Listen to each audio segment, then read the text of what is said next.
지역 명문고를 가야겠다, 아니면 특목 자사고를 노려봐야 되나, 등급이 밀리는 경험을 할 수가 있게 돼요. 기존의 1등급보다도 높게 평가받을 수 있는 2등급 학생들도 가능하다. 선행시켜봤자 소용없는 거 아니냐. 굳이 선행을 하진 않으셔도 될 것 같고요. 현행만 했는데도 성적이 잘 나오니까 고2쯤 와서 많은 후회를 하는 경우들이 있어요. 네. 4등급 학생이 난 2등급으로 한 번에 가고 싶다.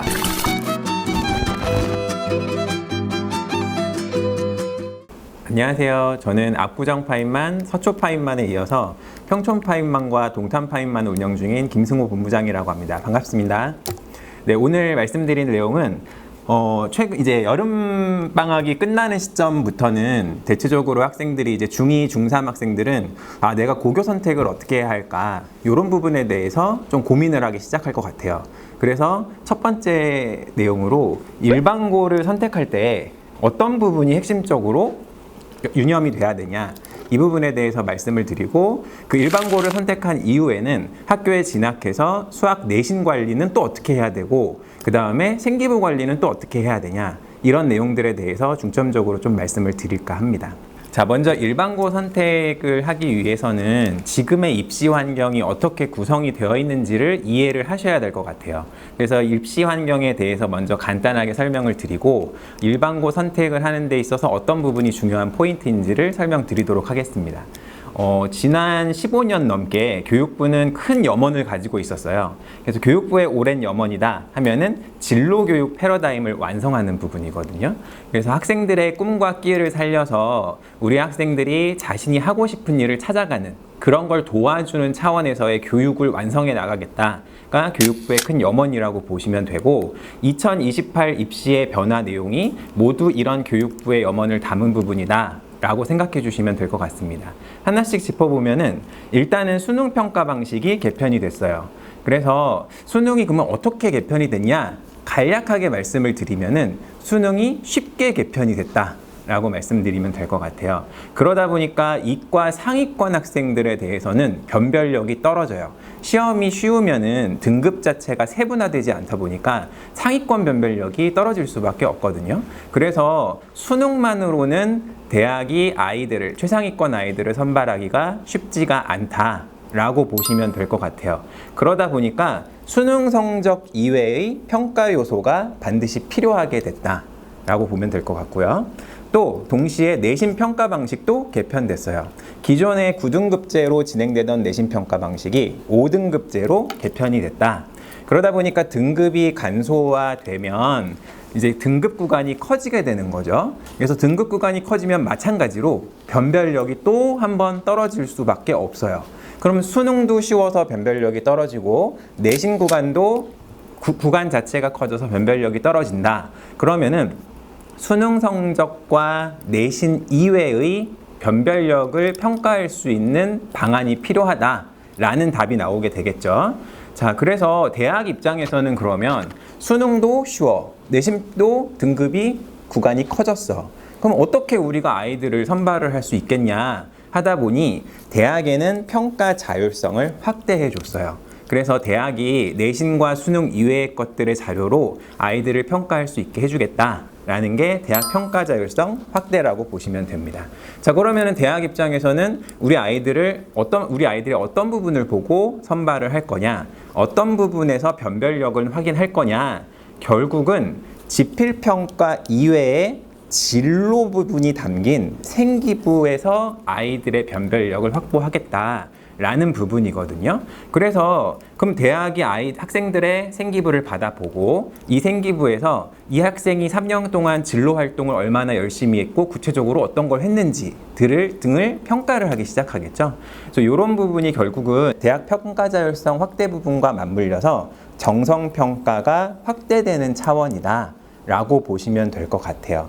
그래서 전반적인 지금 교육부가 추진하고 있는 진로교육이라고 하면 지필평가만으로 아이들을 선발하는 건 무리가 있다. 그래서 지필평가 이외에 어떤 정성평가를 통해서 아이들의 진로에 대한 노력, 그 다음에 그런 열정을 평가해서 학생들을 선발을 하겠다라는 부분이 크게 반영된 입시 내용이라고 보시면 될 것 같습니다. 자, 이제 입시 개편된 내용을 이해를 하셨다면 그러면은 결국 대학을 갈 때 등급 개편으로 인해서 어떤 부분이 변하는지, 내신 평가 방식의 등급 개편으로 인해서 어떤 부분이 변하는지 구체적으로 한번 보여드릴게요. 기존에는 지금 현재 고2, 3 학생들은 2026, 2027 학번이 되는 거겠죠. 그리고 고1 학생이 2028 학번, 바뀌는 입시를 치르게 되는 첫 학년이 될 거예요. 그래서 고2, 고3 학생의 경우에는 등급이 1등급 4% 아시다시피 이런 식으로 구성이 되어 있다. 하지만 변화하는 입시 안에서는 평가 방식이 1등급이 기존의 1, 2등급을 합쳐 놓은 10% 정도의 구간으로 뭉쳐져요. 그리고 기존의 3, 4등급 구간을 합쳐 놓은 약 34% 정도의 구간으로 2등급이 픽스가 됐다. 자, 그러면 예시를 통해서 한번 보실게요. 자, 여기 여학생 2명이 있어요. 학생 2명이 있는데 얘네는 2026 입시를 치르니까 고3 학생이겠죠. 이 고3 학생은 내신이 모두 1등급이에요. 우리가 말하는 신의 등급이 되는 거죠. 내신이 모두 1등급인데 얘는 공부만 하고 진로 생기부가 빈약해요. 진로 활동 내용이 없는 학생이다. 공부만 열심히 했어요. 훌륭하죠, 그래도. 하지만 지금 입시가 표방하는 바는 진로 교육이라고 말씀드렸죠. 그래서 이런 부분에서 마이너스, 감점 부분이 생긴다고 보시면 돼요. 자, 그런데 이 학생은, 지금 검정색 옷을 입고 있는 이 학생은 내신은 2등급이에요. 하지만 진로에 관련된 활동 내용이 풍성해서 진로 생기부가 완성이 되어 있다 라고 볼 수 있는 학생이에요. 자, 그러면 문제를 낼게요. 요 학생과 요 학생이 학생부 종합 전형으로 대학을 똑같은 학과를 지망했을 때 누가 선발될 확률이 더 클까요? 네, 대부분 요 학생이라고. 왜? 제가 진로 교육이 표방되고 있다라고 했기 때문에 B학생이 선발되는 건가? 라고 생각하실 수 있지만 그럼에도 불구하고 A학생이 선발될 확률이 높아요. 왜냐? 기존의 내신 등급은 4%, 11%라는 최상위권과 상위권의 아이들의 구분이 명확하게 나뉘어져 있어요. 그래서 생기부만으로는 이 등급 차이를 극복하기가 쉽지가 않다. 자, 하지만 이 학생들의 동일한 조건으로 2028 입시로 넘어왔다면, 자, 그러면은 기존의 1등급, 2등급인 학생이 여기에 있는 거죠. 이 학생들이 변화한 입시에서는 모두 1등급 안에, 테두리 안에 들어오게 된 거예요. 자, 그러면 이제는 얘도 1등급이 된 거고 얘도 1등급 안으로 들어왔어요. 이제는 누가 선발이 될까요?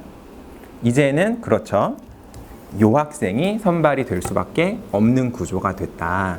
그래서 이 내신 등급을 뭉뚱그려 놓은 이 현상은 단순히 평가를 간소화하자 이 차원이 아니라 어떤 지필평가 이외에, 성적 이외에 어떤 학생이 진로에 대해서 노력한 부분을 더 정성평가를 통해서 반영을 하자라는 취지라고 보시면 됩니다. 자, 근데 여기서 하나 의문점을 갖는 부분들이 있을 수 있어요. 뭐냐?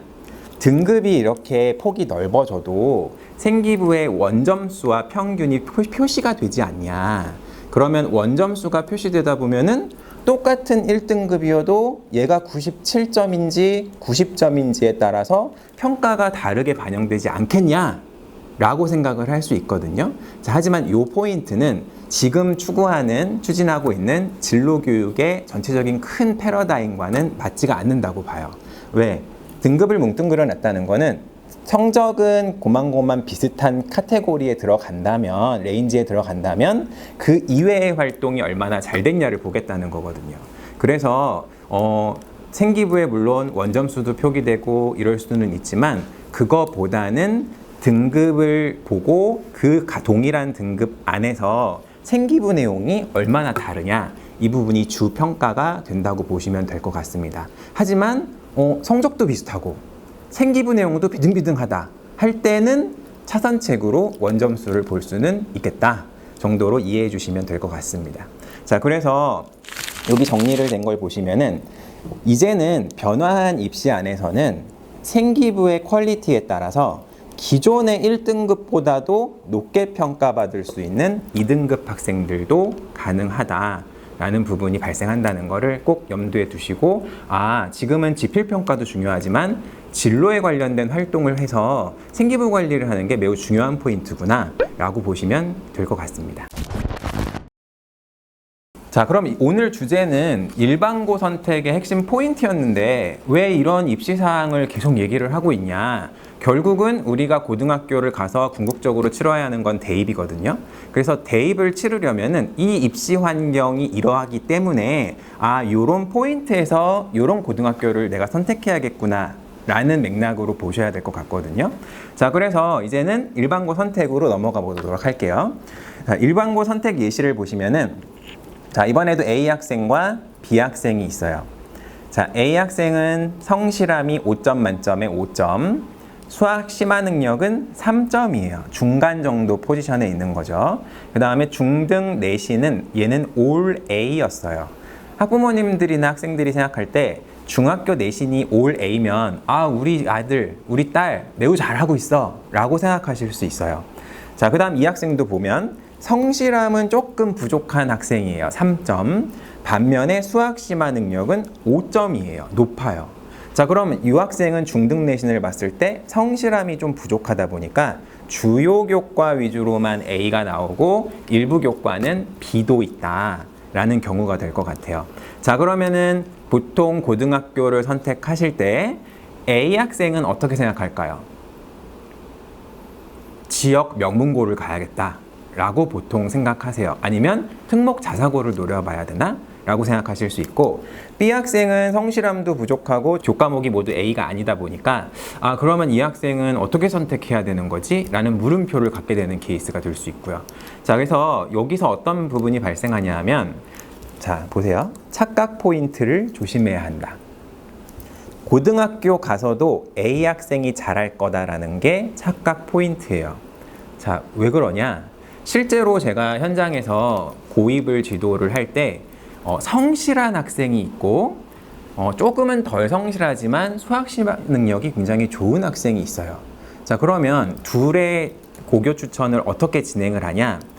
성실함으로 중학교 내신이 올 A가 나오지만 수학 심화 능력이 적다는 거는 고등학교 갔을 때 수학 내신을 1등급을 확보하기가 쉽지가 않다는 거거든요. 자, 그러면 이 학생은 지역 명문고를 가서 어려운 시험으로 등급이 밀리는 경험을 할 수가 있게 돼요. 근데 이거는 단순한 경험이 아니라 입시에 직결되는 결과로 표출되게 되겠죠. 그래서 성실하지만 그래서 중등 내신도 모두 올 A고, 하지만 수학 심화를 좀 힘들어하는 학생이다 라고 할 때는 차라리 지역에서 학교 시험이 조금 평이한 곳, 이런 곳을 선택을 해서 고등학교 가서도 나의 성실함으로 승부를 해서 내신 등급을 잘 받을 수 있는 구조를 만드는 게 입시에 성공할 수 있는 포인트가 될 수 있다. 자, 반면에 B 학생의 경우에는 이런 학생들이 보통은 현장에서 보면은 성실성은 떨어지지만 머리가 좋은 학생들이에요. 그럼 이 학생들은 결국 고2, 고3에 갔을 때 수학과학 집중학습이 일어날 때 오히려 이런 학생들보다 결과가 좋게 나오는 경우가 다수 있어요. 자, 그래서 이런 학생들은 오히려 분위기가 느슨한 학교를 가는 것보다는 조금 본인에게 텐션을 줄 수 있는 학교로 가서 이 성실함을, 부족함을 수학 심화 능력, 머리로 대체할 수 있게끔 만들어주는 게 좀 더 나은 결과를 만들 수 있겠다.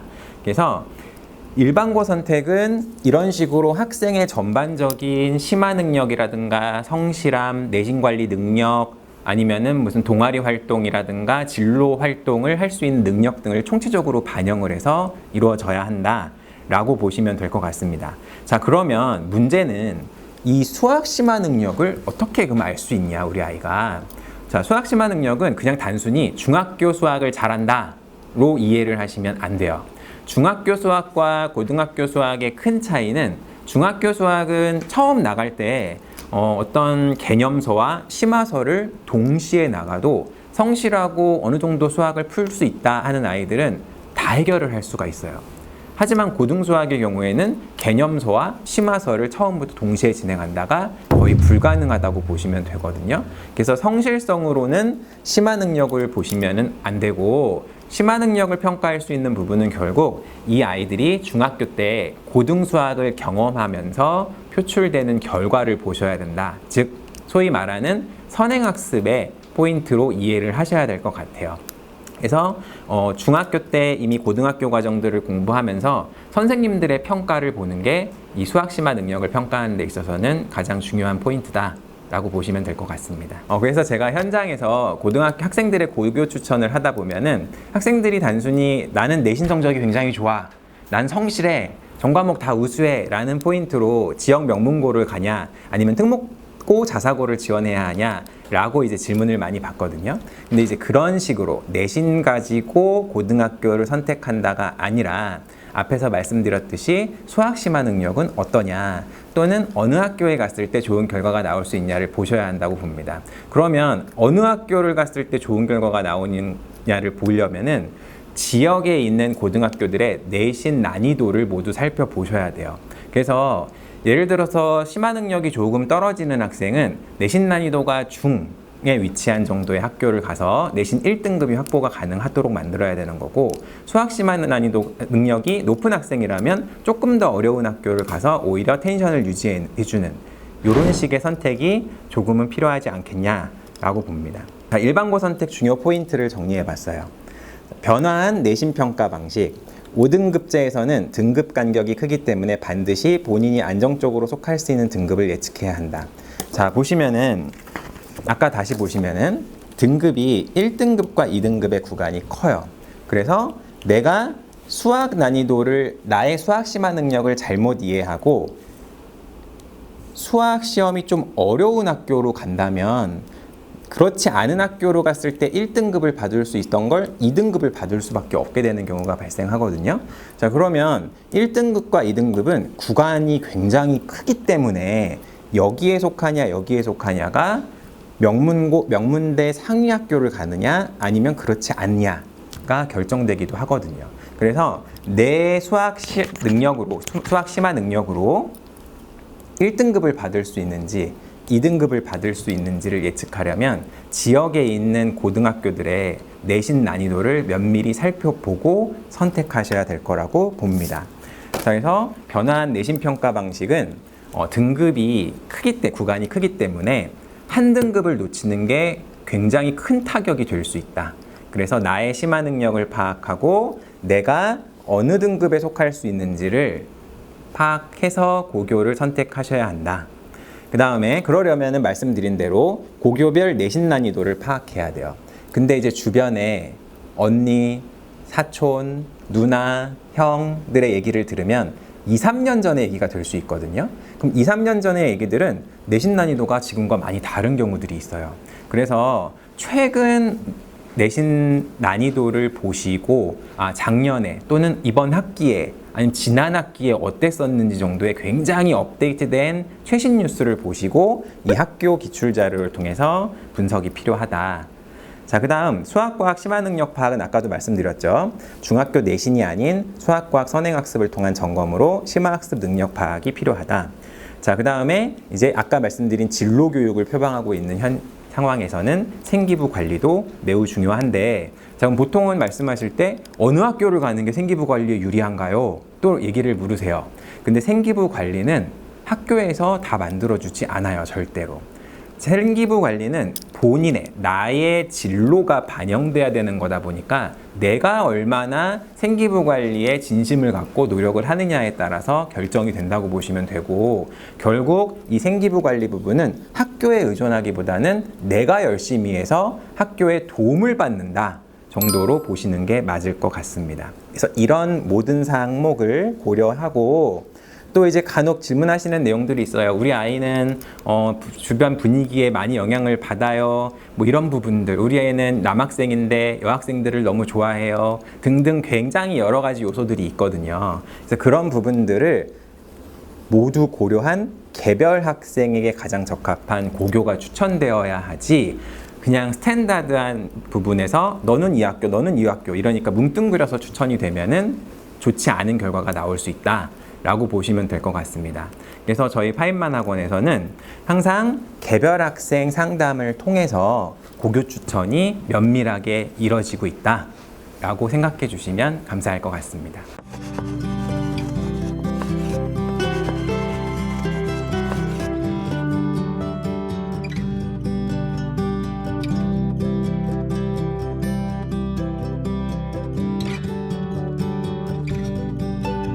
그래서 오늘은 일반고 선택 핵심 정리를 했는데요.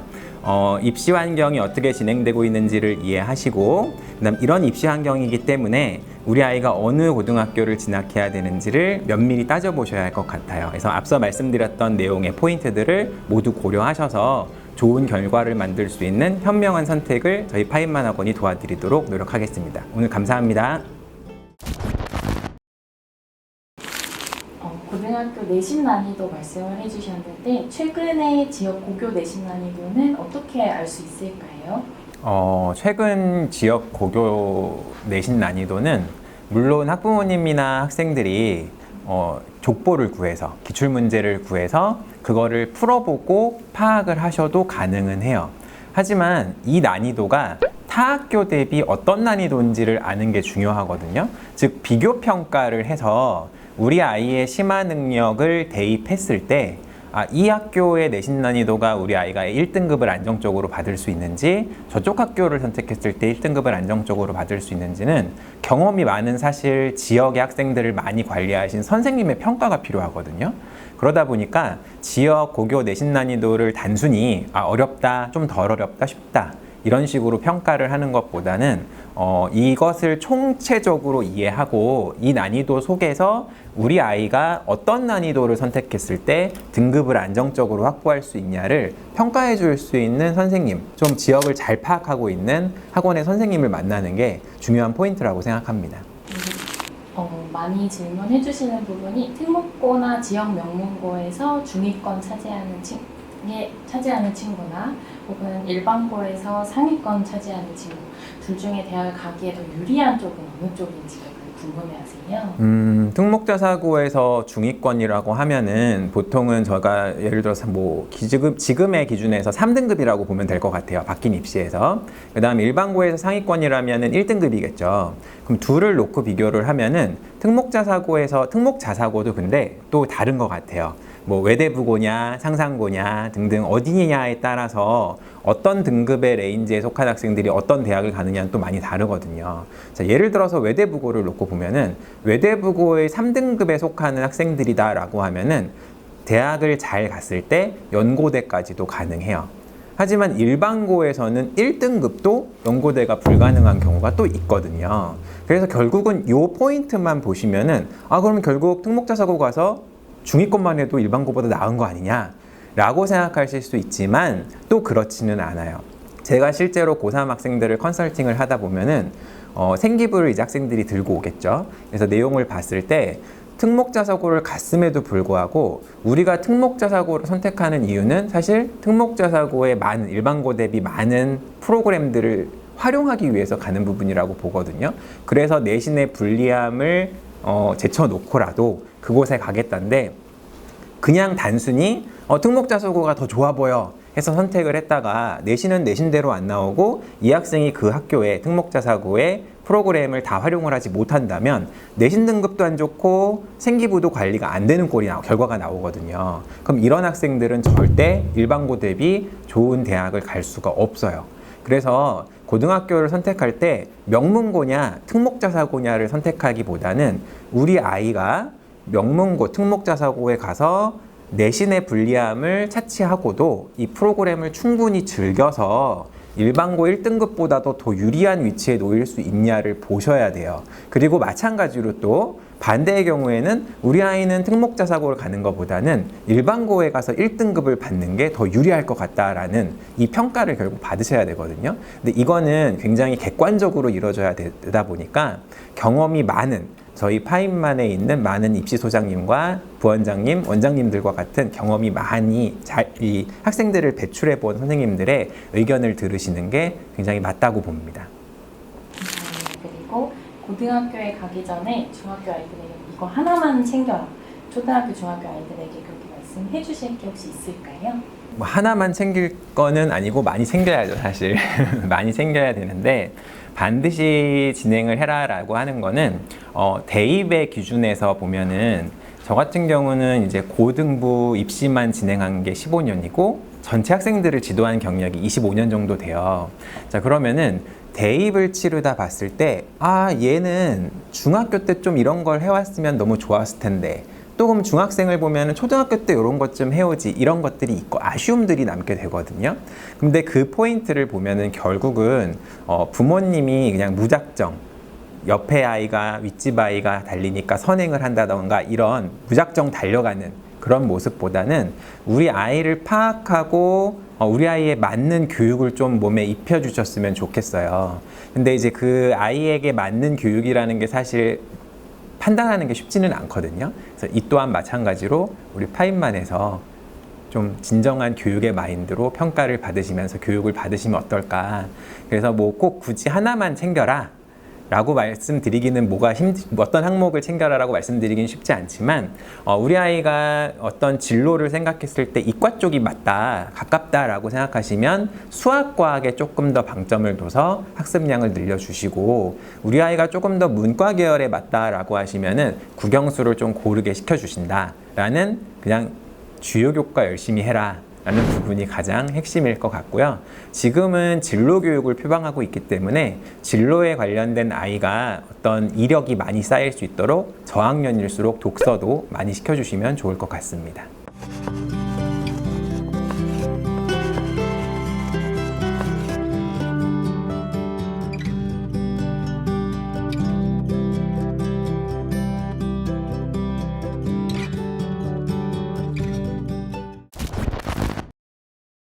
안녕하세요. 지난주에 찾아뵀던 김승호 본부장입니다. 오늘은 고교 진학 이후에 수학 내신 관리를 어떻게 해야 잘 받을 수 있는지 그 비법에 대해서 공유하고자 우리 현재 평촌파인만 고등부 부원장님이신 박상우 부원장님을 모시고 말씀 나누도록 하겠습니다. 인사 부탁드릴게요. 네, 안녕하세요. 저는 이제 평촌파인만에서 고등 수학을 가르치고 있는 부원장 박상우라고 합니다. 반갑습니다. 네, 지난 시간엔 제가 혼자 해서 좀 썰렁했는데 오늘 같이 하니까 좋네요. 저도 이 자리에서 뵈니까 되게 어색하고 좋은데요. 지난번에 이제 제가 입시 고교 선택에서 말씀드렸던 대로 고교 선택을 할 때 가장 중요한 포인트가 등급 자체가 조금은 폭이 넓어지다 보니까 내가 나의 실력을 정확히 파악하고 1등급에 들 수 있는지 2등급에 들 수 있는지를 파악을 해보는 게 되게 중요한 포인트라고 말씀드렸어요. 그래서 이제 그런 포인트들을 다 고려하고 감안해서 잘 현명하게 고등학교를 선택했다라고 하면 이제 실제로 고등학교 진학해서 내신 관리를 잘 해야 되겠죠. 그래서 오늘은 내신 관리를 어떻게 하면 좀 더 잘할 수 있을지 이 부분에 대해서 실제로 고등부 학생들 지도하고 계신 우리 부원장님과 같이 이야기 나눠보도록 하겠습니다. 자, 처음 질문을 드리면서 시작할 건데요. 고등학교 내신 성적은 고등학교 가서만 열심히 하면 만들어지는가? 라는 질문을 던지고 싶어요. 부원장님, 고등학교 내신 성적은 고등학교 가서 그냥 중학교 같이 네. 보통 중학생들은 학교 내신 대비는 그때만 열심히 하면 A를 받기가 쉽잖아요. 네, 맞습니다. 근데 고등학교 내신 성적도 실제로 그런가요? 솔직히 말씀드리면 많이 힘듭니다. 그러니까 왜 그러냐면 학생이 중학교 때 고등 과정을 얼마나 반복했고 완성도가 어느 정도냐에 따라서 실제 고등학교 가서 이 차이는 크게 나타나고 있습니다. 제가 볼 때는 고1 내용, 공통수학 1과 공통수학 2까지는 네. 중학교 때 공부를 잘했던, 내신 관리를 잘했던 학생이라면 그래도 현행 위주로만 해도, 즉 네. 고1 가서 고1 내용만 열심히 해도 잘 나오지 않나요? 네, 맞습니다. 그거는 왜 그러냐면 우선은 중학교 내용과 연장선에 있는 게 고1 내용이거든요. 그렇기 때문에 중학교 때 어느 정도 수학 공부의 심화를 공부하고 그러고 나서 고등학교에 가서도 이 단원 자체들이 낯설지 않기 때문에 본인이 공부하는 폭도 조금 넓힐 수 있을 거고 심화 내용도 들어갈 수 있기 때문에 고1 내용까지는 그렇게 내신 대비가 충분히 잘 이루어질 수 있다라고 말씀드릴 수 있습니다. 고1 내신까지는 중등부 때 너무 많이 달리지 않아도 고1 성적은 어느 정도 낼 수 있다. 네, 왜냐하면 고등 1학년 내용이 중등의 심화 차원이고 네. 그렇게까지 선행을 매우 요하는 내용은 아니다라는 말씀인 거죠? 맞습니다. 그러면은 이게 이제 중학교 때 많이 다지고 가야 되는 건 어느 시점부터 시작인 건가요? 우선은 이게 학생들마다 차이가 있을 텐데요.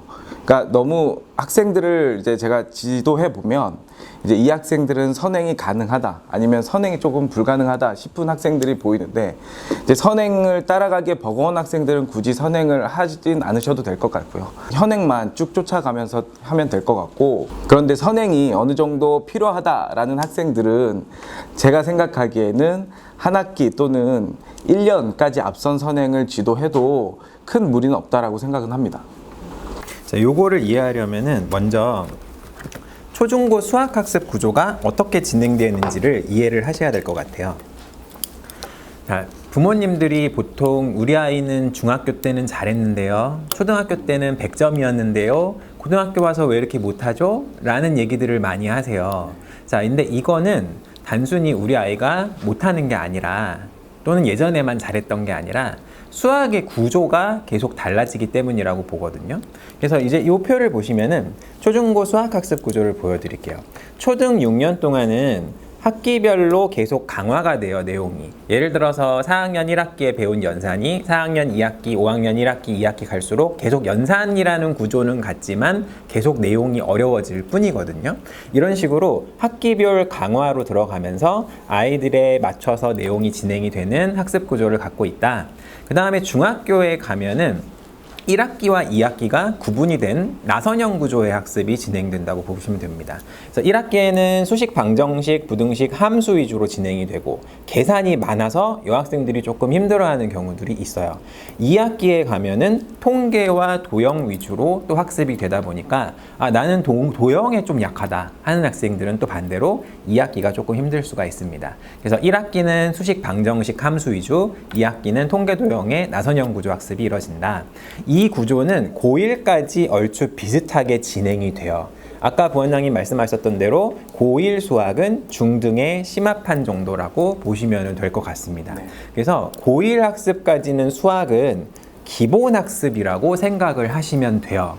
자, 근데 학생들이나 학부모님들이 수학 좀 나 공부를 한다라고 할 때, 예를 들어서 중학교 1학년이 중학교 2학년 학생이 고1 수학을 잘하면 수학 굉장히 잘한다 라고 생각을 하실 수 있거든요. 근데 고1 수학까지는 기본 학습이라고 말씀드렸잖아요. 그래서 고1까지를 잘한다는 기준으로 이 아이가 수학을 잘한다라고 평가를 하시면 안 돼요. 그래서 보통은 중학교 때 내신 관리를 잘하고 수학을 괜찮게 했다라는 학생들이 선행학습에 뛰어들지 않는 경우들이 제법 있어요. 왜? 현행만 했는데도 성적이 잘 나오니까. 이게 고등학교 가서도 현행 위주로만 해도 잘 나오겠구나 라는 생각을 가지실 수 있거든요. 하지만 그 얘기는 앞서 말씀드린 대로 고1까지만 가능한 부분이라고 보시면 될 것 같고, 고2부터의 내용이 이제 난이도가 급상승하는 수학의 실전이라고 보시면 될 것 같아요. 또한 고2 수학은 이제 수능 수학에 해당되는 거죠. 그 다음에 고3 수학은 제일 진로 선택 과목에 해당되는 난이도가 어려운 학습들이 진행됩니다. 그래서 실제로 대학에서 선발을 할 때는 학생들이 가장 난이도가 높은 구간에서 어떤 성취도를 보였냐를 보고 선발하는 게 맞다고 보시면 돼요. 그래서 결국은 고2, 고3 수학을 잘하냐가 관건인데, 대부분이 중학교 때는 고1까지만을 보고 진행을 하다 보니까 고2, 고3 내용을 놓치게 되는 실수를 경험하시게 됩니다. 자, 그래서 선행학습을 진행하지 않고 쭉 현행 위주로만 진행했던 학생들이 고2쯤 와서 많은 후회를 하는 경우들이 있어요. 실제 현장에서 보실 때 부원장님 어떠신가요? 이게 차이가 극명하게 나고요. 그러니까 중학교 때부터 이제 본부장님 말씀대로 고1 과정까지 이제 선행이 돼 있는 학생들은 그래도 1학년 과정에서의 내신은 잘 나오는데, 이제 2학년 과정부터 이제 내신이나 모의고사 점수가 이제 하향 곡선을 그리는 학생들이 많거든요. 근데 반면에 이제 2학년 과정은 이제 수능 그리고 모의고사 출제 이제 문제들이 많이 분포가 돼 있기 때문에 이 과정에 대해서 중학교 때 선행을 해주고 그 다음에 심화학습 그리고 반복적으로 해준 학생들은 1학년도 그렇지만 2학년 가서는 두드러지게 드러나는 현상들이 있거든요. 네. 근데 이제 학부모님들은 이제 이런 부분에 대해서 말씀을 많이 하세요. 선행 시켜봤자 다 까먹는데 소용없는 거 아니냐라고 말씀을 하시거든요. 네. 그래서 그 부분은 어떤 해결책이 있는 건가요, 그러면? 물론 까먹기는 합니다. 그러니까 처음 주입시켰을 때는 뭐 50% 남고, 그 다음에 그거보다 두 번째 시켰을 때는 좀 더 많이 남거든요. 그러니까 저희가 이제 강조하고 있는 거는 진득하니 한 번 이제 구석구석 다 가르치는 것보다도 그것보다도 이제 반복적으로 이제 한번 되짚어 주면은 학생들이 이제 까먹는 빈도수나, 그리고 그 다음에 세 번째 혹은 네 번째 진행했을 때 이제 생각나는 이제 빈도수나 이런 게 더 많이 나오기 때문에 이제 막상 이제 학생들이 고2, 고3 문제를 접했을 때도 이제 학기 시작하기 전에 이제 그 과정을 통해서 학기로 들어가면 이제 남들보다도 좀 더 흔히들 우리가 어려운 문제라고 하는 킬러 문제를 조금 더 잘 소화할 수 있고, 그러다 보면 그 부분이 이제 내신 점수나 모의고사 점수로 나오게 되는 거죠. 그래서 저는 이제 선행학습을 어떤 효율로만 바라보시면 좀 힘들다고 말씀을 드려요. 영어 단어하고 동일한 선상에서 이해를 하시면 될 것 같은데, 우리가 영단어집을 한 권 외울 때 영단어집을 한 번 외우고 나서 1년 뒤에 100%를 암기하고 있는 학생은 절대 없죠. 네. 마찬가지예요. 수학학습도 선행학습을 하면은 1년이 지나고 2년이 지나면은 반드시 다 머릿속에서 지워지는 부분들이 있어요. 근데 학부모님들이 영단어 까먹는 거는 자연스럽다라고 생각하시는데, 수학 선행학습한 거 까먹는 건 절대 안 돼. 예? 법칙을 마치 공식같이 갖고 계신 것 같아서 수학 선행학습도 그냥 모든 학습과 동일해요. 그래서 이게 우리가 영단어를 외웠던 걸 안 까먹고 계속 간직하려면 외웠던 거를 반복적으로 외우잖아요. 마찬가지로 수학 선행학습도 반복적인 학습이 반드시 이루어져야 이 학습 내용이 강화가 되면서 점차 심화 단계로 갈 수가 있다라고 보여집니다. 그리고 이제 중학교 과정은 수학의 폭과 깊이가 낮아요. 그러다 보니까 이제 책 한 권으로 개념서를 띄고도 심화서로 바로 가는 아이들이 가능하지만, 고등학교 과정은 학년이 올라갈수록 개념서와 심화서를 동시에 병행한다. 이게 가능한가요? 불가능합니다. 네. 왜냐면 이제 아까 말씀하셨듯이 중등수학이랑 고등수학은 폭과 깊이가 다르기 때문에 이제 개념적으로 반복학습이 중요한데, 제가 말씀드렸던 반복학습은 뭐 킬러 문제까지 가는 반복학습이 아니라 개념 응용 심화까지 가는 반복학습이 이제 잘 이루어져야 나중에 그 학기 가서도 이제 변별력을 이제 요하는 그런 문제들을 우리가 좀 더 해결할 수 있는 부분이 생기는 거죠. 그래서 저도 이제 실전에서 말씀드릴 때 어려운 거일수록 네. 머리는 빨리 잊으려고 한다라고 하거든요. 그래서 심화 문제일수록 학생들이 너무 일찍 공부를 해놓으면 네. 다 날아가 버린다. 네. 그래서 개념, 유형 강화하고 기초 심화 단계까지는 충분히 다져 놓되, 이 최상 심화의 마지막 벽돌 한 장은 현행 내신 때 네, 맞습니다. 올려야 가장 효율적이다. 네. 그리고 선행의 구조가 안정적으로 발전할 수 있다라고 네. 말씀드리거든요. 네. 맞죠? 네, 맞습니다. 맞고. 네. 그래서 일단은 수학학습 구조가, 그래서 고1까지는 기본학습 구조, 그 다음 고2, 3이 실제로 입시 수학이라고 이해를 하시면 돼요. 근데 이제 수능이 개편되면서 고2 내용이 수능 수학으로 지정이 되다 보니까 그러면 고3 내용 안 해도 되는 거 아니야? 라고 말씀을 하시거든요. 하지만 고3 내용이 가장 고등학교 과정에서 어려운 내용이에요. 즉 우리 아이가 상위권 이상의 어떤 학교를 생각한다 라고 하시면은 고3 내신 대비와 생기부 관리를 잘 해서 대학들의 정성평가에 대비하셔야 된다 라고 말씀을 꼭 드려야 할 것 같습니다. 자, 그래서 정리를 해보면은 선행학습의 진행 패턴은 한 번에 계속 다절, 공수원 3달, 3달, 3달, 3달, 다시 3달, 그러다 보면은 고등학교가 이미 찾아와요. 우리 아이가 중1 때는 선행을 꽤 한 아이였던 것 같은데 고등학교 갈 때 보니까 고1 거밖에 안 했어. 이렇게 되는 경우가 많더라고요. 입학 상담을 하다 보면은. 근데 이제 그렇게 되면 앞서 말씀드린 대로 고1 내용은 사실 중등의 심화판인데, 여기에 너무 몰두를 하다 보면은 실제로 대비를 해야 하는 고2, 고3 내용은 안 하고 고등학교를 진학하게 되는 경우가 있는데 말씀 주셨던 대로 이것들이 대비가 안 되면 고2부터는 성적이 하향 곡선을 그릴 수가 있다. 근데 이제 이 부분도 학생에 따라 다른 것 같아요. 여기 보시면 학생별 선행학습의 한계치가 있어요. 반드시. 모든 학생이 이 고2, 고3 과정을 다 잘할 수는 없어요. 왜냐하면 타고난 부분이 다르다 보니까 어떤 학생은 어문 계열에 뛰어날 수도 있고 어떤 학생은 수학 쪽에 뛰어날 수도 있는 거고 다 다르거든요. 그래서 우리 아이에 대한 파악이 항상 입시에서는 가장 중요한 부분인 것 같습니다.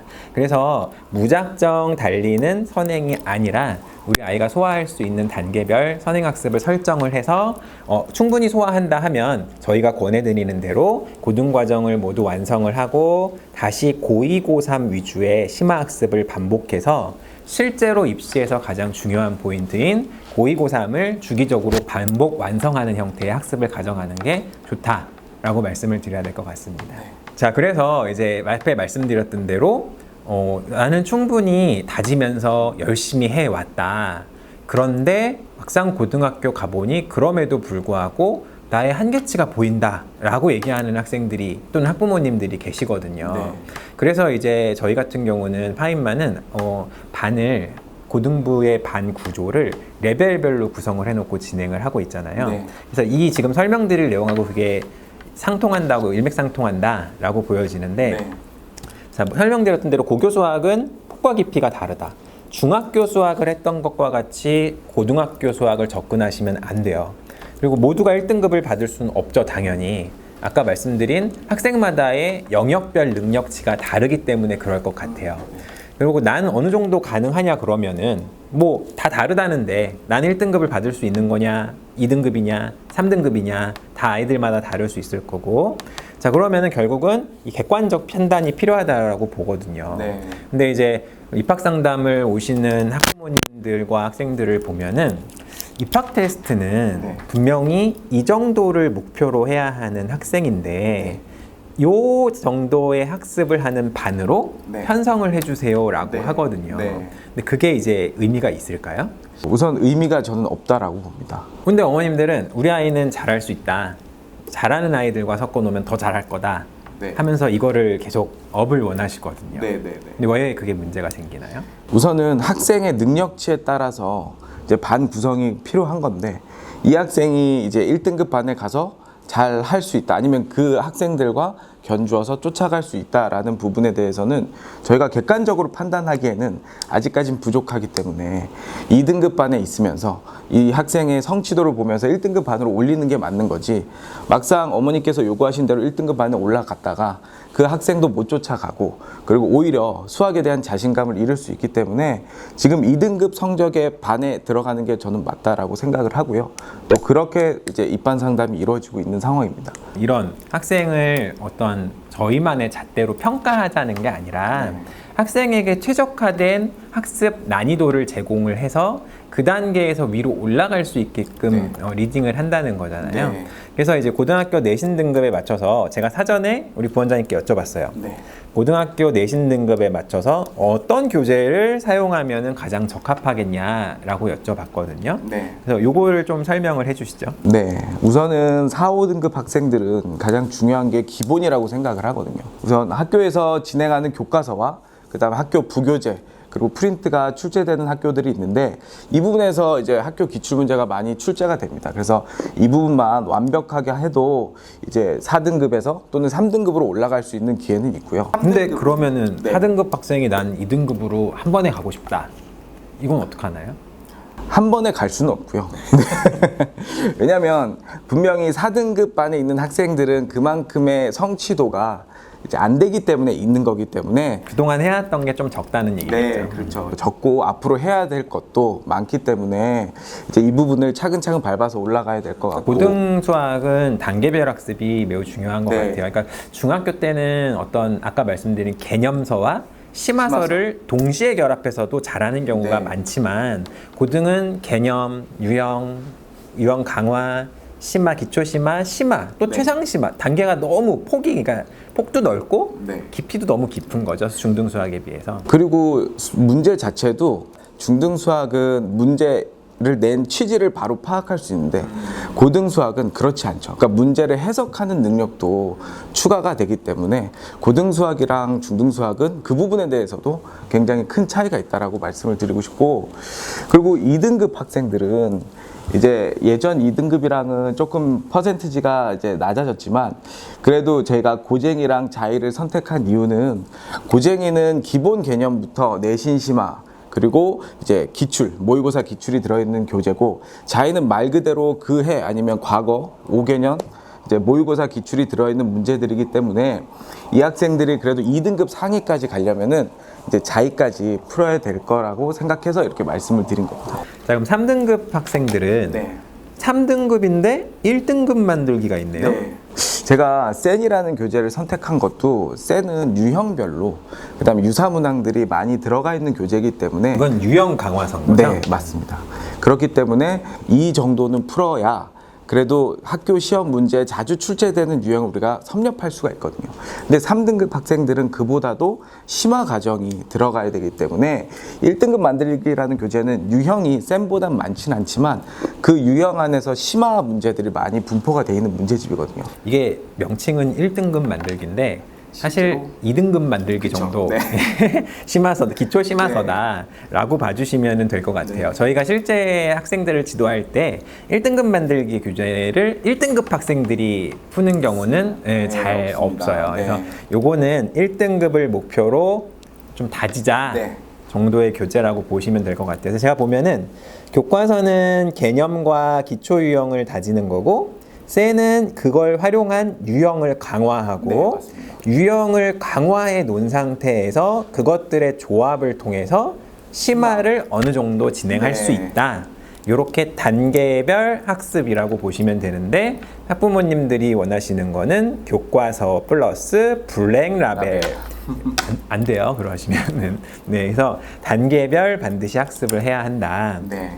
자, 2등급은 그러면은 네, 2등급도 제가 항상 학생들한테 강조하는 부분도 유형을 많이 알아야 어떤 문제가 나와도 풀 수 있다라는 게 기본이거든요. 그래서 쎄는 똑같이 가져가고, 근데 이 학생들이 그래도 1등급으로 올라갈 소지가 있는 학생들이기 때문에 좀 더 심화, 그리고 좀 더 모의고사에 대해서 더 풀 수 있는 기회를 줘야 되거든요. 그래서 거기에 적합한 교재가 고쟁이랑 자인데, 왜냐하면 1등급으로 가기 위한 그 변별력 문항들이 모의고사 문제들이 맞습니다. 출제가 돼서 그런 거죠. 네, 학교 부교재도 다 모의고사로 구성이 돼 있고, 이 모의고사 문제를 심지어 숫자만 바꾸는 경우도 있지만 아예 꽈서 만들어지는 문제도 있기 때문에, 그거를 이제 풀기 위해서는 기본적으로 이제 모의고사 문제를 본인이 풀 수 있어야 되고. 그래서 저희가 이 세팅한 교재가 제가 보니까 이 등급의 아이들에게는 조금 어려운 네, 교재, 맞습니다. 요 등급의 아이들한테도 조금 어려운 교재가 선택이 돼 있는 건데, 이유는 이 학생들이 이 등급에 머무는 게 아니라 한 등급 위를 목표로 하기 그쵸. 때문에 네, 맞습니다. 등급 대비 조금은 어려운 교재가 세팅이 된 게 아닌가. 네, 그렇죠? 맞습니다. 네, 그 부분인 것 같아요. 그래서 네. 학생들을 한 단계 위로 업시키기 위한 네. 구성이라고 보시면 될 것 같습니다. 그래서 막상 우리 아이가 3등급인데 우리 애 1등급 만들기 못 풀던데? 라고 얘기하실 수 있어요. 이거는 상향을 위한 설정이라고 이해해 주시면 될 것 같습니다. 그러면 1등급은 어떨까요? 1등급은 우선 1등급에 위치해 있고 1등급에서도 상위권을 가야 되기 때문에, 이제 여기 적어 놓은 대로 그 교재가 고쟁이든 자이든 블랙라벨이든 모두 섭렵할 수 있도록 해야 되거든요. 근데 시중 교재가 굉장히 많잖아요. 네. 그래서 시중 교재 이 많은 교재를 다 섭렵한다는 건 사실 불가능하잖아요. 그쵸. 그럼 어떤 대안이 있을까요?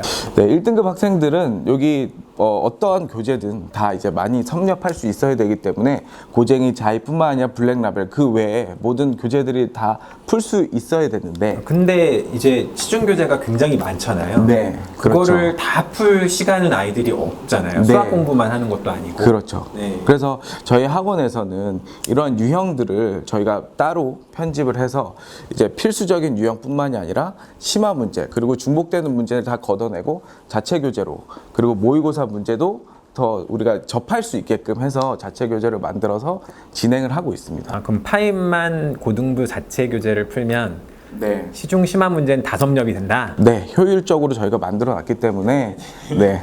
저희가 그래서 오늘 얘기해 본 거는 네. 고등학교 가서 수학 내신을 안정적으로 받기 위해서는 어떤 것들을 진행을 해야 되냐였던 거거든요. 네. 그래서 결국은 객관적인 학생의 평가를 받고 내가 1등급을 목표로 해야 할지 2등급을 목표로 해야 할지 또는 3등급을 목표로 해야 할지에 따라서 학습량과 난이도를 조절해서 네. 학생이 너무 과하지 않게 노력을 할 수 있는 구조로 만들어주는 게 가장 중요하지 않을까 네. 싶습니다. 맞습니다.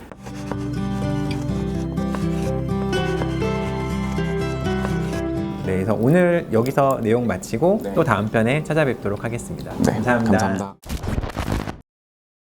저희 오늘은 과학 과목과 생기부 관리 이 두 부분에 대한 중요성을 말씀드리기 위해서 현재 평촌파인만학원에서 입시와 과학을 동시에 지도하고 계신 강신혁 팀장님을 모시고 함께 이야기 나눠보도록 하겠습니다. 네, 안녕하세요. 평촌에서 과학 수업하고 입시를 담당하고 있습니다. 오늘 잘 부탁드리겠습니다. 네.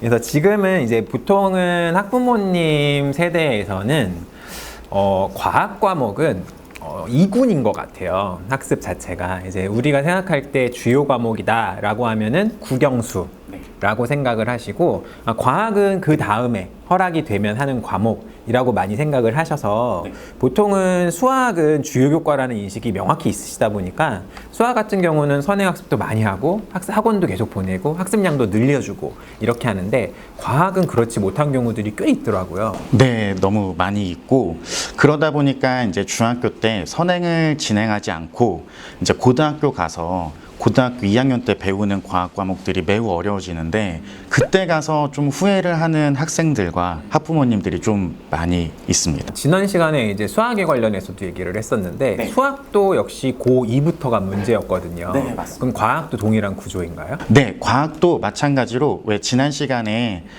수학에서도 고등학교 1학년 때 공통 수학은 중학교 과정에서 심화 과정처럼 네. 되었잖아요. 그런데 과학도 공통 과학이 중학교 3년의 내용이 조금 심화되어서 나온다라고 보았을 때 이제 고2 때 배우는 과학들이 확실히 좀 깊고 심화 있게 들어가기 때문에 이론적인 내용들이 강화되는 네, 거죠? 맞습니다. 네. 그래서 이제 실제로 어떤 아이의 진로를 보여주고 성취도의 변별력을 보여주는 거는 고1까지가 아니라 고2 과학부터다. 맞습니다. 그래서 이제 과학도 수학과 동일한 패턴으로 고2부터 중요성이 높아지고 그래서 이제 준비 과정이 필요해서 이제 과학을 어떻게 학습을 생각하셔야 하고 또 이 과학 과목을 활용해서 어떻게 생기부 관리까지 이어갈 수 있냐 이 부분에 대해서 오늘 말씀 함께 나눠보도록 하겠습니다. 네, 알겠습니다. 자, 그럼 먼저 과학학습의 구조를 학부모님들이 좀 이해를 하셔야 될 것 같아요. 아까 이제 말씀 주셨던 게 고2 내용부터가 많이 어려워진다라고 했는데 이 표를 보시면서 한번 설명해 주시겠어요? 일단 본부장님께서 너무 잘 정리해 주셨는데 초등학교 때는 과학에 대한 흥미라든지 기초 개념 또 탐구 방법이라든지 이런 것들을 가르치게 됩니다. 그래서 학생들이 이제 자연적인 현상이라든지 물질에 대해서 배우게 된다면 이제 중학교 때부터는 본격적으로 물리, 화학, 생물, 지구과학 영역으로 구분하여서 학습이 되게 되는데 이때는 그래도 학생들이 선행을 하지 않아도 쉽게 따라올 수 있는 그러니까 너무 어렵지 않은 구조로 되어 있고요. 과학이 수학과 비슷한 구조인 것 같아요. 네, 맞습니다. 그리고 이제 통합과학으로 가면 아까 처음에 제가 말씀드렸던 대로 중학교 3년의 개념들이 조금 더 심화되어서 그리고 각각의 영역들이 조금 융합도 되어서 나오는 게 고1 과학이라고 생각해 주시면 됩니다. 이때부터는 이론 학습이 조금 본격적으로 시작이 되네요. 네, 맞습니다. 그래서 실제로 그래서 중학교까지는 우리 아이는 중학교까지 과학 전혀 뭐 내신 공부만 해도 잘했어 라고 하는 아이들이 고1 와서 좀 달라지나요? 네, 많이 달라지게 되고요. 실제로 지금 본부장님께서 말씀하셨듯이 중학교 때는 저희 파인만의 내신만 준비하는 친구들도 항상 상위권의 점수가 나오게 되는데 그런 학습 패턴을 가지고 고등학교부터는 그게 통하지 않고 이제 좋은 결과가 나오지 않게 힘들다. 됩니다. 네네네. 네. 그로부터 이제 고2가 되면 본격적으로 모든 과목들이 심화가 들어가게 되면서 영역별로 완전히 분화가 되는 거네요. 네, 맞습니다. 그래서 더욱더 어려워지고 이때부터는 이제 과학적인 개념과 이론이 정말 많이 어려워진다라고 생각을 해주시면 되겠습니다. 기존에 배웠던 것들이 기초라면 수학도 동일한 구조였거든요. 네. 수학도 고1까지는 기초학습이다 네. 라고 생각하면은 고2부터가 이 영역에 대한 심화가 네, 맞습니다. 진행되는데 과학도 동일한 구조인 거네요. 네, 맞습니다. 그래서 실제로 학생들이 고2 과학을 배울 때 그 난이도 체감이 고1 때와 어느 정도로 차이가 날까요? 고1 과학을 선행을 하는 학생들 중에서도 고1 과학을 통합과학을 하면서 고등학교 과학 이 정도면 쉽지 않아. 나 이 정도면 충분히 할 수 있겠는데? 라고 생각을 했다가 이제 물리나 화학을 배우면서 그때부터 이제 급격하게 좀 과학에 대한 자신감을 잃는 경우도 있어요. 그러니까 학생들 스스로도 나는 원래 이과가 맞아. 나는 과학을 좋아하니까 이라는 생각을 이제 중학교 고1 과학까지 했다가 이제 물리나 화학을 하면서 선생님 저는 과학에 소질이 없나 봐요 라는 이야기가 나올 정도로 너무 어려워집니다. 뭐 물론 과학의 소질이 좀 덜할 수도 있겠지만 네. 학생마다 또 소질은 영역별 소질은 다르니까요. 네, 맞습니다. 하지만 이게 준비가 덜 돼서일 수도 있습니다. 있다. 네. 그래서 이게 확실히 수학이 과학의 이제 베이스가 되는 학문이다 보니까 네. 구조가 비슷하게 가지 않나 하는 네. 생각이 듭니다. 그리고 현재는 지금 보면은 수능에서는 이제 바뀌는 2028 입시부터는 수능에서는 고1 과학으로 평가를 진행을 해요. 그러다 보니까 이제 학부모님들이 그러면은 과학 고1 거까지만 하면 되는 거 아니야? 라고 생각을 하실 수 있는데 방금 설명드렸던 대로 모든 과학의 심화 내용은 고2부터 진행이 돼요. 그러면 결국 대학에서 학생들을 선발할 때 변별력을 볼 수 있는 부분은 고2, 고3 내용을 얼마나 잘했냐라고 보시면 되거든요. 그래서 수능 과학이 고1이니까 고1까지 하면 된다라고 생각을 하시면 좀 곤란하실 것 같고 우리 아이가 상위권을 목표로 한다라고 하면은 반드시 고2 이상의 과학에서 성과가 나와줘야 한다. 네, 맞습니다. 근데 이제 또 고2 과학 같은 경우는 이런 대학을 진학하는 기준에서의 성적 이외에 네. 다른 포인트에서도 또 중요하다고. 그 2주 전에 본부장님께서 이제 설명을 해주셨지만 이제 진로 교육이 정말 중요해지지 않았습니까? 근데 이 나의 진로를 드러낼 수 있는 가장 좋은 과목이 저는 과학이라고 생각합니다. 특히 이공계 친구들에게서는. 그래서 물론 수학이 기본이 바탕이 되고 베이스가 돼야 되는 것도 중요하지만 나의 진로와 전공 적합성을 위해서는 과학 과목이 꼭 필수적으로 필요하다. 그리고 이제 보통은 학부모님들이 중3쯤부터 이제 진로 고민을 시작하세요. 네, 맞습니다. 뭐 빠른 경우는 중1부터도 진로 고민을 시작하시고 그럴 때 사실 수학 같은 경우는 수학, 국어, 영어들은 진로를 구분해주는 매개체로서는 저는 이제 힘이 좀 없다라고 보거든요. 네. 왜냐하면 국영수는 아셔야 되는 부분이 기초학습이에요. 그래서 기본 교과학습이기 때문에 이거는 학생의 전반적인 영역 평가를 하는 부분이고 기초학습, 기본학습이 아닌 탐구 영역을 우리가 과학, 사회 과목들을 탐구 영역이라고 하거든요. 이 탐구 영역들에서 아이가 어떤 흥미를 보이고 성취도를 보이냐에 따라서 진로 구분이 가능하다고 네. 생각을 해서 과학은 그러면은 어느 정도를 진행을 했을 때 이 네. 아이의 진로 적합성을 좀 볼 수 있을까요? 저는 일단 어머니들이 과학 선행을 많이 안 시키시는 경우가 있는데 물론 고등학교 가서 성적도 중요하지만 학생들에게 진로도 찾아줄 수 있다고 생각이 듭니다. 일단 물리, 화학, 생명과학이 있다고 하면 대표적으로 어떠한 친구들은 물리학에서 엄청난 강점을 드러내는 친구가 있고 또 어떠한 친구는 생명과학에서 강점을 드러내는 친구들이 있거든요.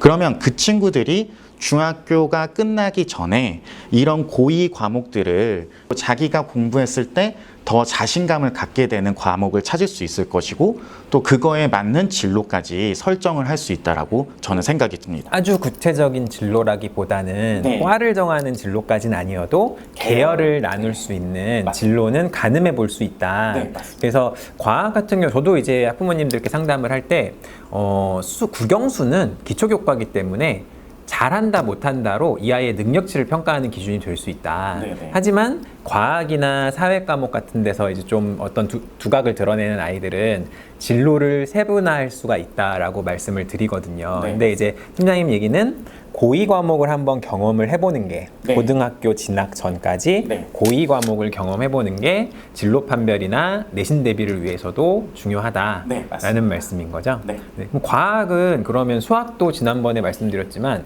선행을 한번 하면 아이들이 많이 까먹거든요. 네. 그럼 과학도 비슷한가요?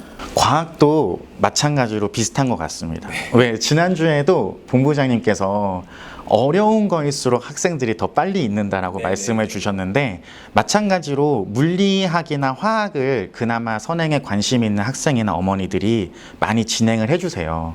그런데 한 번 듣고 나면 이 학생들이 많이 어려워하고 또 힘들어하기 때문에 까먹는 경우가 있거든요.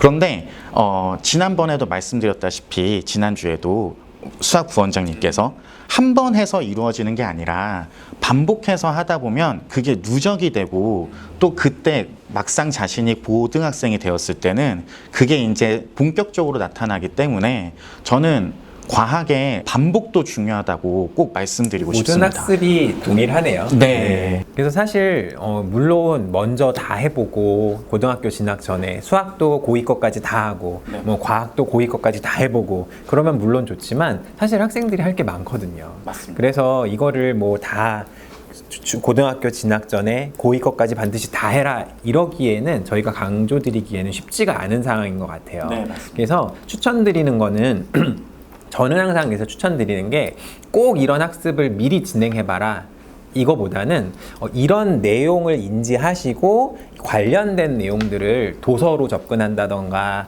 아이들이 진로를 찾아가는 과정에서 좀 인지하고 있어야 된다, 이런 필요성을 좀 강조드리고 싶기는 해요. 네, 맞습니다. 저도 아이들의 진로가 정말 중요해졌고 이제 진로 교육을 표방하는 만큼 그런 부분은 꼭 필요하다고 생각이 듭니다. 네, 그래서 뭐 반드시 고등 과정으로 이런 물화생지 이런 것들로 교과 선행을 해라 뭐 이런 걸 저희가 강조드리는 건 아니지만 네. 이런 내용들을 통해서 아이의 진로 찾기, 계열 찾기는 충분히 가능할 수 있다라고 네, 맞습니다. 설명을 드리면 될 것 같습니다. 네.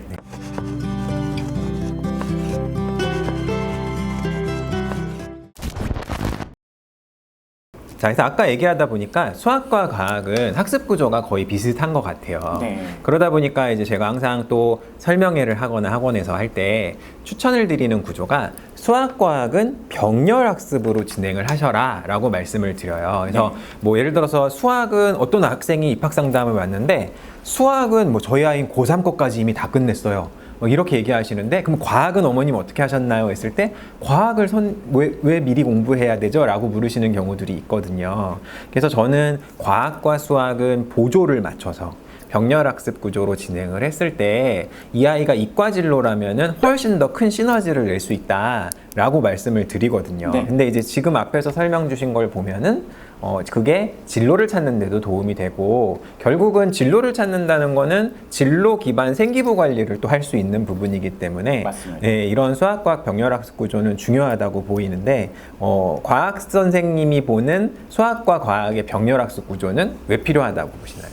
저는 제가 먼저 말씀드리기 전에 본부장님께서 아마 잘 아실 거라고 생각이 드는 게, 본부장님이 또 고등학생 때 화학 올림피아드 나가셔서 상도 받으셨잖아요. 네, 좀 잘했어요. 네. 그러니까 수학도 잘하셨고 과학도 잘하셨고 두 개를 같이 병렬학습을 하셨기 때문에 그런 상도 받지 않으셨나 생각이 듭니다. 일단은 수학하고 과학은 뗄 수 없는 밀접한 관계이기 때문에 교육과정 자체가 두 과목을 병렬학습 해놓게 만들어진 것 같아요. 그래서 여기에서 보시다시피 만약에 방정식이나 부등식에서 학생들이 공통수학에 배웠다면 그런 것들을 이제 물리에서 저희가 사용을 할 수 있는 거고, 학생들이 물리에서 어려워하는 게 역학 부분이잖아요. 근데 그런 부분을 배울 때 이 수학에서 배운 것들이 같이 적용이 되면 훨씬 더 이해를 쉽게 할 수 있습니다. 그러니까 과정이 물려 있는 것들이 확실히 있다. 네, 맞습니다. 그러니까 과학만 치고 나가는 경우는 사실 없기는 하나 네. 혹시라도 그런 케이스가 있으면 수학과 병렬로 나가야 되고 네. 또 그럼 거꾸로 반대로 제가 볼 때는 수학만 치고 나가는 거는 어떤 이과 머리 구조의 이런 풍성한 성장을 덜 일으키는 것 같아요. 같아요. 네. 그래서 수학과 과학, 수학은 기초학문이고 과학은 응용학문이다 보니까 동시에 진행을 했을 때 이과적 두뇌 개발에 훨씬 도움이 되지 않을까? 맞습니다. 네, 그렇게 생각을 합니다. 그리고 또 수학이 과학의 개념을 이해하는데 정말 큰 도움이 되기 때문에 이런 병렬학습은 정말 꼭 필요. 수학이 과학보다는 조금 더 앞서서 진도가 나가면서 네, 맞습니다. 동시에 진행하는 걸 네. 추천드린다. 네, 맞습니다. 그렇게 보면 될 것 같습니다. 자, 앞서 말씀드렸던 대로 고2 과목부터 과학도 심화, 이론적인 심화가 이루어지기 때문에 네. 고2 내용을 아이들이 접해 봤을 때 아, 이게 나하고 맞는지 안 맞는지를 평가할 수 있다고 말씀해 주셨잖아요. 네. 그러면은 그 부분 외에 고2, 고3 과학이 왜 더 중요해지는지 전반적으로 한번 설명을 해주시면 학부모님들이 보실 때 아, 고2, 고3 과학이 저래서 중요하구나를 이해를 하실 수 있을 것 같아요. 일단은 본부장님께서 3주 동안 말씀하셨던 것 중에 핵심이 되는 것들이 진로 교육이잖아요. 이번에는 진로 교육이 정말 중요해졌고 또 학생들에게 그 스스로 선택해서 과목을 들을 수 있게 자율성도 부과를 했기 때문에 학생들이 고교학점제가 네, 적용이 되는 고교학점제로 거죠? 그래서 학생들이 직접적으로 너희가 진로에 맞게 수업을 들어라 라고 이제 교육 과정이 바뀌게 되었습니다. 그렇기 때문에 학생들이 이제 과학탐구 영역에서 자신의 계열에 맞게 진로 발굴해서 정말 2학년, 3학년 과학이 중요해졌고 또 이 과학으로 학생들이 학생종합기록부를 채워나갈 수 있거든요. 자기 전공을 드러낼 수 있는 거죠. 그렇기 때문에 고2, 3 과학이 잘 되어 있어야만 생기부를 관리하는 소재가 네. 만들어질 수 있다. 네, 그렇습니다. 그러니까 고2 과학에서 이론적인 베이스들이 많이 나오다 보니까 네. 고2 과학을 배우지 않은 학생들이 사실 생기부 내용을 이렇게 좀 풍성하게 채우기는 어렵습니다. 쉽지 않은 것 같아요. 네. 네. 그리고 이제 과거에 약간 현재 고2 학생들은 뭐 물리2, 화학2, 생명과학2 이렇게 2로 배우지만 이제 모든 친구들이 그게 또 세분화되어서 나누어졌잖아요. 그 말은 정말로 진로 교육을 위해서 나누었기 때문에 2학년, 3학년 과학은 더 중요해졌다라고 학생들의 대입에서도 이걸 잠깐 보여드릴까요? 네. 그 말씀하신 게 이 내용인 것 같아요. 기존에는 물화생지로만 나눠져 있던 게 앞으로는 이게 1학기에 모두 배우는 구조고 네. 현재 고등학교들이 향후에 이제 교육 편제를 발표한 걸 보면은 네. 1학기에 물화생지를 다 배우고 2학기부터는 진로 선택 선택 교과로 가는 구조더라고요. 맞습니다. 그래서 보시면은 구조를 물리에서 중요한 두 단원, 네. 생명에서 중요한 두 단원, 화학에서 중요한 두 단원 이런 식으로 물화생지마다 중요한 두 단원씩을 뽑아서 선택해서 듣게끔 네, 맞습니다. 구성을 한 것 같더라고요. 네. 그래서 일단은 이런 것들이 구체적으로 고2부터는 완성도가 높게 진행이 돼야 한다. 네. 네, 그리고 이제 또 나머지 또 제가 말씀을 드리면은 수능 평가가 방식이 계속 변화했다는 말씀 드리고 있잖아요. 그래서 아까 보여드렸던 대로 수능에서의 과학은 고1 과정으로만 평가를 해요. 그러다 보니 변별력이 매우 떨어졌다. 그래서 결국 상위권을 목표로 하는 학생들이라면 고2, 고3에서의 변별력을 갖춰야 하거든요. 그래서 결국은 생기부에서의 내신 성적과 진로 세특 이 두 가지를 고2, 고3에서 갖춰놔야 상위권 입시를 치를 수가 있다라고 말씀드릴 수 있겠습니다. 그리고 이제 이과 진로를 꿈꾸는 학생들은 내신에서 차지하는 비중이 굉장히 과학이 크죠. 네, 맞습니다. 그래서 문과 학생들이야 이제 이 사회 계열로 선택 과목이 대부분 들어가지만 이과 학생들은 과학 선택이 많아지다 보니까 고2부터는 교과 성적에서 차지하는 비중이 매우 커져서 이 부분에서도 또 한번 과학이 중요성이 대두가 되는 것 같고 설명 주셨던 생기부 관리에서의 어떤 전공적 합성을 갖춘 소재 제공도 네. 모두 과학에서 역할을 해주고 있다라고 보시면 될 것 같습니다. 그래서 제가 정리를 해봤는데 이과 진로 학생에게 주요 교과는 국영수과가 아니라 수과국영 순서다라고 반드시 인지를 하셔야 될 것 같습니다. 자, 그래서 과학교과의 구성도 이제 살펴봤고 어느 시점부터의 과학이 더 중요하고 과학이 왜 중요한지 고2 내신 비중이 커지고 생기부 관리에서의 소재를 제공한다는 등 이런 중요한 내용들이 있었는데 자 그러면은 명문대를 합격하기 위한 네. 생기부 3년 계획 비법이 필요하거든요, 우리 학생들이. 맞습니다. 그래서 제가 항상 설명을 할 때 고3으로 갈수록 진로가 더 뚜렷해지고 성적은 하향이 되면은 좋지 않아요.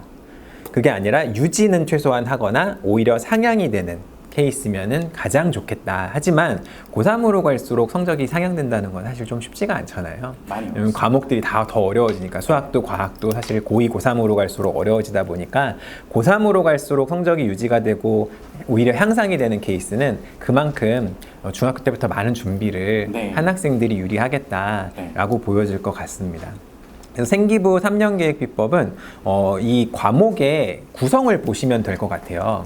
교육부에서 우리 교과서를 편성해 놓은 구조를 보시면은 1학년 때는 통합교과 포인트로 진행이 돼요. 모든 계열에 상관없이 모든 아이들이 동일하게 배워야 되는 포인트.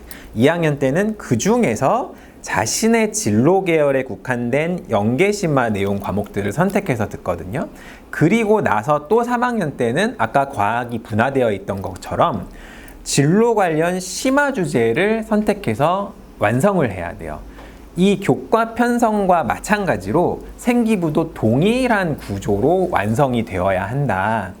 그래서 통합, 선택, 심화 형태로 교과가 구성이 되기 때문에 우리 아이들의 진로 생기부도 이와 동일한 패턴으로 완성이 돼야 된다. 그래서 이런 진로 스토리가 존재하면 굉장히 나이스한 1학년 때 통합적인 걸 공부해보고 그 중에서 나에게 맞는 국한된 내용을 선택하고 그 중에서 더 심화할 수 있는 내용을 선택해서 들으면서 내신도 성적도 만들고 생기부도 진로가 담뿍 담긴 그런 생기부를 만들면 우리 학생들이 명문대 합격 가능한 생기부 3년 계획 비법이 될 거다. 그래서 이 시간에 사실 이걸 다 말씀드리는 거는 불가능해요. 너무 광범위한 주제여서. 네. 그래서 저희 파인만에서는 고1 올라갈 때, 고2 올라갈 때, 고3 올라갈 때마다 입시 수업이 항상 준비가 되어 있거든요. 그래서 부모님들이 아시는 것도 중요하지만 우리 실전에 있는 학생들이 이거를 다 소화하고 학교 현장에서 아이들이 실천하는 능력이 중요하겠다 보니까 이 부분을 수업화해서 진행을 하고 있는 것 같습니다. 맞습니다. 네, 그래서 파인만에서 수학, 과학, 입시 모든 전반에 걸친 많은 도움을 받으시면서 명문대 합격 가능한 로드맵을 그리시기를 바라겠습니다. 자, 그래서 오늘은 과학 과목의 중요성과 생기부 관리 응용법까지 얘기를 진행해 봤는데요. 네, 저희는 오늘 여기서 내용 마치고 혹시 팀장님 마지막으로 하시고 싶은 말씀 있을까요? 오늘 과학 과목과 함께 세특의 중요성을 이야기를 했고 그 세특으로 생기부가 만들어진다라고 안내를 드렸는데 이것을 챙기기를 그리고 어떻게 만들어 가야 될지를 학생들이 어려워하거든요. 근데 본부장님께서 말씀해 주신 대로 저희는 그런 입시 수업이 있으니까 언제든지 저희에게 와서 도움을 받으면 좋겠다. 저희가 절대 만들어주지는 않아요. 도와줄 수 있습니다. 학생들의 생기부는 학생 네. 스스로 만들어야 합니다. 항상. 맞습니다. 그래서 저희는 그 만들어가는 과정에 어떤 지침을 주는 정도의 노력을 하고 있는 부분이어서 필요하다 하실 때는 파인만에서 항상 도움을 받고 네. 함께 노력하는 구조였으면 좋겠습니다. 네, 맞습니다. 오늘 그럼 여기서 인사 마치도록 하겠습니다. 네, 감사합니다. 감사합니다. 네.